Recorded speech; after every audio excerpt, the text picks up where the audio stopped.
Mheshimiwa Mwenyekiti, nashukuru sana kwa kunipa nafasi na mimi niweze kuchangia kwenye bajeti ya Wizara ya Maendeleo ya Jamii. Kiuhalisia mambo mengi sana yamezungumzwa hapa, na mimi naungana na watu wote ambao wanampongeza Dr. Samia Suluhu Hassan kwa kutuletea waziri ambaye yuko active, na maanisha Dr. Gwajima. Nikisema waziri yuko active, tunajua watu wote si ni mashahidi kwamba jambo lolote likitokea linalohusu jamii yetu, utamuona Gwajima yuko fronti nalo, liwe kwenye mitandao ya kijamii, liwe ni jambo la mtaani, utaona yuko nalo. Na kupongeza sana Mheshimiwa Waziri kwa kazi kubwa unayoifanya. Na mimi nitachangia mambo machache sana kwa sababu mambo mengi yameshazungumziwa. La kwanza, nitaanza na 10% ya mikopo ambayo inatakiwa kutolewa kwenye halmashauri zetu. Tunajua kwamba serikali iliamua kupeleka mikopo kwenye mabenki ili kulinda pesa. Watu wengi walikuwa wanakopa na kuondoka na pesa bila kurudisha. Lakini bado kumekuwa na changamoto kubwa kwenye elimu ya wajasiriamali wetu kuhusiana na namna ya kuzifuata hizo pesa katika taratibu za benki. Benki na taratibu zake za kulinda pesa, na wananchi wetu kuzifikia hizo taratibu imekuwa ni kazi ngumu sana. Hivi ninavyokuambia mimi Mwenyekiti, jimbo la Kigoma mjini kuna makundi zaidi ya 25 waliandikwa na wakafuata taratibu zote tangu mwezi wa kwanza mpaka leo hii bado hawajapata pesa yoyote kwenye makundi yao. Lakini kuna wengine waliomba milioni 5 alafu wakapewa 500,000.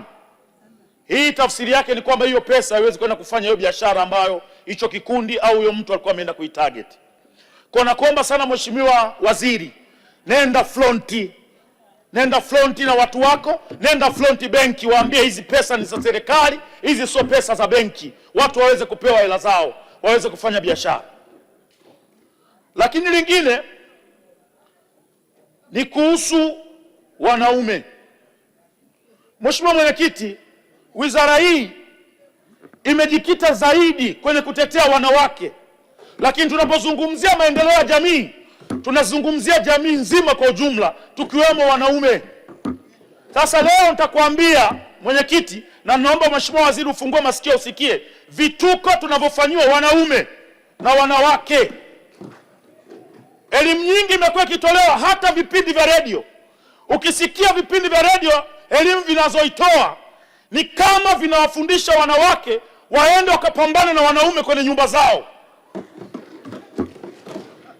Lazima mjue wanaume wako humu ni mashahidi. Wanaume tunaoa wanawake kwa namna ambavyo tunataka sisi, kwa sababu sisi hatuolewi, sisi tunaoa. Kuna mwanaume anaoa mwanamke anayetaka huyo mwanamke aajiriwe, yeye afanye kazi na mwanamke afanye kazi.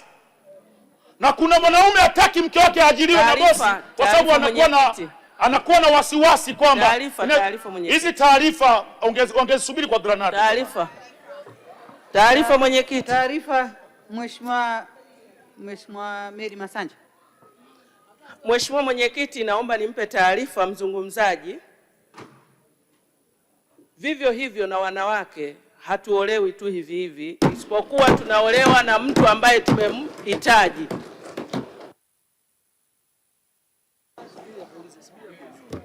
Mheshimiwa, unaipokea taarifa? Mheshimiwa Mwenyekiti, haya ndio mambo ambayo naenda kuyazungumzia huko mbele. Kama mwanaume anaongea na wewe unaongea, tafsiri yake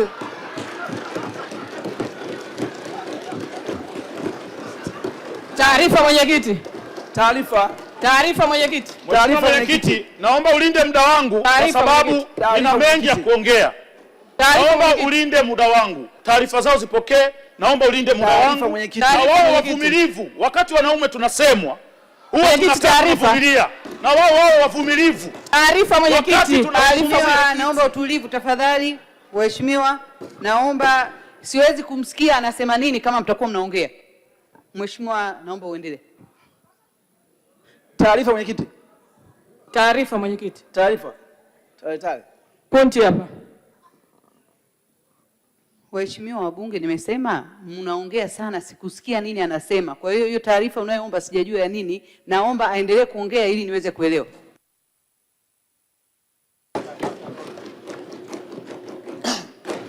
Mheshimiwa Mwenyekiti, mimi nataka niwaambie ukweli, hasa wabunge wa wanawake waliomo humu ndani. Jeshi kubwa ambalo limenipa mimi ubunge mpaka kuja hapa ni jeshi la wakina mama. Kwa hiyo njia pekee ya kuwatetea wanawake ni kuwaambia ukweli pia, sio kuwadanganya na kuwabebesha mzigo ambao kiuhalisia ungemwambia ukweli mwanamke angejua namna bora ya kuweza kujikomboa. Naomba wanisikilize ili wajifunze, wajue ni yapi tunapitia sisi wanaume kupitia tunayoteswa na wanawake. Kwa hiyo watulie, wasikilize. Naomba niendelee mwenyekiti, na unilindie muda wangu mamangu. Mheshimiwa Mwenyekiti, wakati unamtetea mwanamke kuhusiana na ukatili wa kijinsia, ni lazima na yeye mwenyewe umfundishe namna ya kutojiingiza kwenye ukatili wa kijinsia. Yapo mambo ambayo yanafanywa na wanawake yanawaingiza automatically kwenye ukatili wa kijinsia, na nitayataja hapa, na wao wanawake watakuwa mashahidi kwenye hili. Jambo la kwanza, Mheshimiwa Mwenyekiti, huwezi kuwa umeishi na mwanamke ndani, anakusingizia ujauzito, unaulea miezi 9, anazaa mtoto, unamlea mtoto, anafikisha miaka 10, baadaye mnagombana kidogo, anakuambia hata mtoto mwenyewe sio wako. Ipo namna mwanaume wote, ipo namna ambavyo mwanaume anaweza kureact katika hasira, na kuna wanaume wanaweza kuvumilia hasira, na kuna wanaume wengine wakati wanapambana na hilo neno ulilomwambia unatokea ukatili wa kijinsia.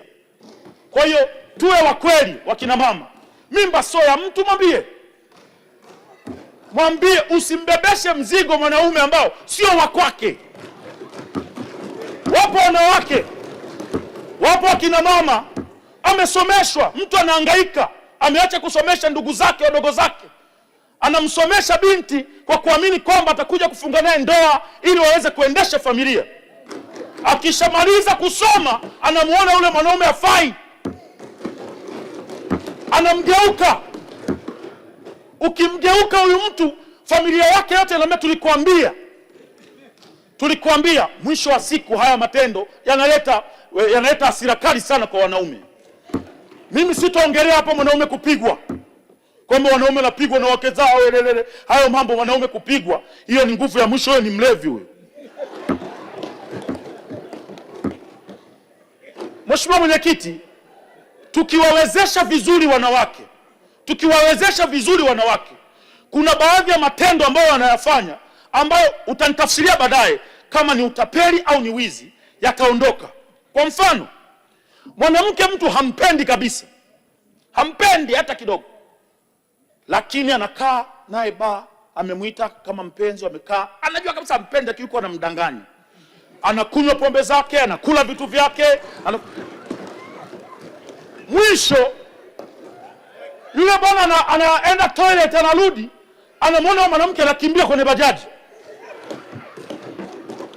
Haya mambo yanatokea kwa sababu wanawake, uchumi wao, kuna vitu wanavifanya kwa sababu ya uchumi tu.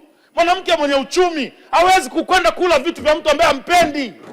Mama Gwiji, mwasaidie wanawake wawe na hela ili kupunguza hivi vitu. Mtu wanaimba paka nyimbo, mtu anajua kabisa huko sitoenda, unamwambia unakuja saa ngapi, tukutane wapi, mnakubaliana, nitumie nauli, unatuma 50, anazima simu na kublock, anajua si wizi huo. Huo ni wizi. Na wanatumia kawimbo kazuchu, siendi, nauli yake nakula, nasema siendi. Huu ni wizi mama. Na sasa kuna namna watu wao wana namna kukabiliana na mwizi. Kuna mwingine unampeleka polisi, na wengine unasikiaga wananchi wana hasira kali, wamemchoma mwizi moto. Haya matendo yanatokea kwa namna nyingine ni kwa sababu kuna wanawake bado kipato kiko chini. Kwa hiyo katika utafutaji wake anafanya mambo ambayo kiuhalisia inakaa ni kama ni utapeli. Haya, twende basi kwa wale wenye kipato sasa. Wale wenye kipato, mimi nakushukuru sana Mheshimiwa Gwajima, nimemwona mme wako hapa wakati ametambulishwa, nimeona alivyosimama, tabasamu lake nilikuwa namwangalia usoni, linatoka moyoni. Na wewe ni waziri. Kuna mwanamke akishapata pesa anabadilika kwamba yeye ndo mwanaume kwenye nyumba, anataka kumpeleka mwanaume na kumdhalilisha, kumwonyesha kwamba wewe si lolote si chochote. Jamani, Mwenyezi Mungu ametuumba tofauti. Mwanaume ni mwanaume tu. Kuna muda ukifika, uwe na pesa usiwe na pesa, mheshimu mume wako. Kuna ubaya gani? Taarifa. Mheshimiwa Mwenyekiti, haya matendo mwenyekiti, hawa bila kutulia. Mwenyekiti, Mheshimiwa, endelea. Nashukuru sana Mheshimiwa Mwenyekiti, haya matendo yanayotokea katika familia yetu. Ndio maana leo nimemletea Mheshimiwa Gwajima kitabu hichi hapa. Hichi ni kitabu kimeandikwa na Dr. Mlenda Omari. Tulikizindua juzi Kigoma. Kinaitwa Vijue Vyanzo vya Migogoro katika Ndoa na Familia. Huyu mzee kaandika kila kitu humu ndani kwenye kitabu hichi. Naomba wataalamu wa bunge mumkabidhi Mheshimiwa Waziri hichi kitabu. Mheshimiwa Mwenyekiti, wake zetu wanafundishwa namna ya kuja kutushambulia ndani ya familia. Ukisikia vipindi vyote, mwanamke ambaye amekubali kwamba mimi mume wangu acha atafute, mimi acha nikae na watoto, nilee watoto, anaonekana ni mjinga kwenye taifa hili. Wanamtangaza kama mjinga. Unakubaliaje kukaa nyumbani? Mwanaume anachagua mwanamke anayemtaka.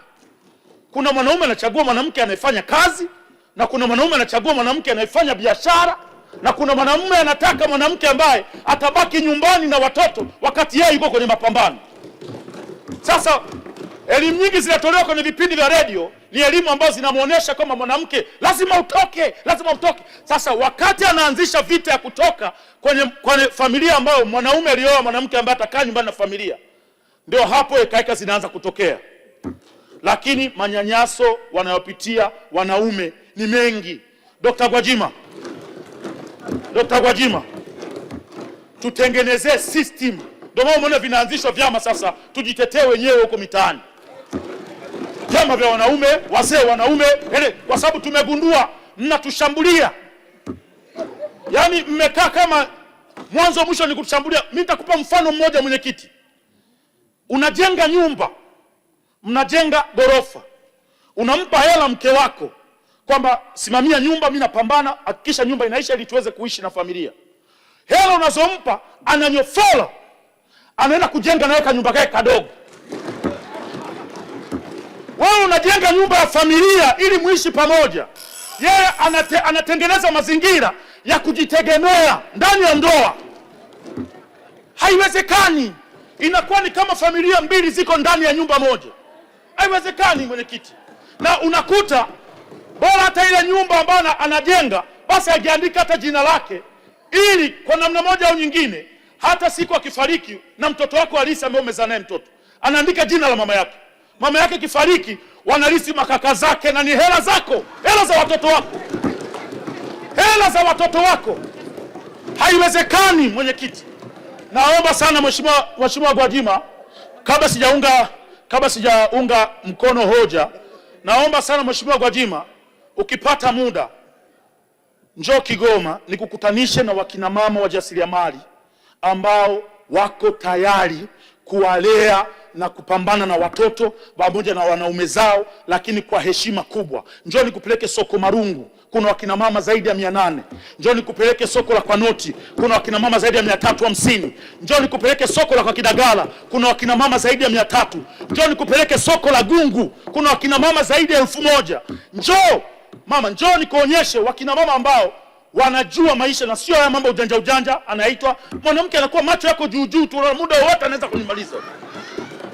Na la mwisho ambalo mwenyekiti, kabla sijamaliza, kuna wanawake wanatumwa.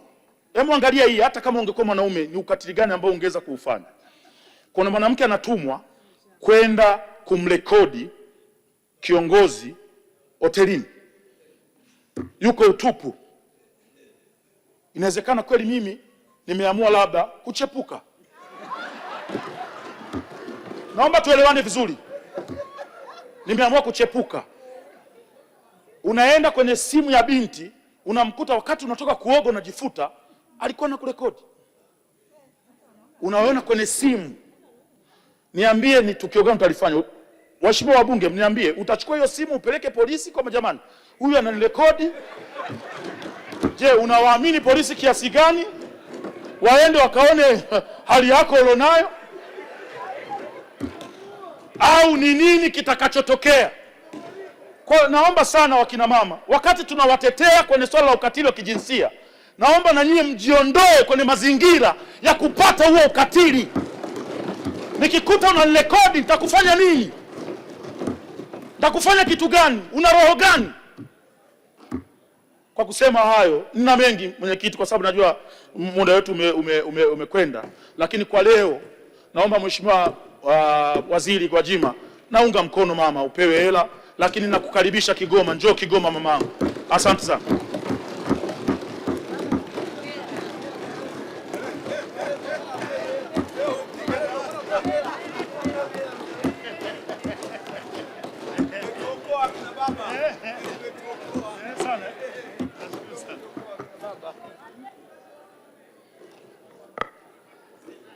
Asante sana Mheshimiwa Clayton Revocatus Chipando.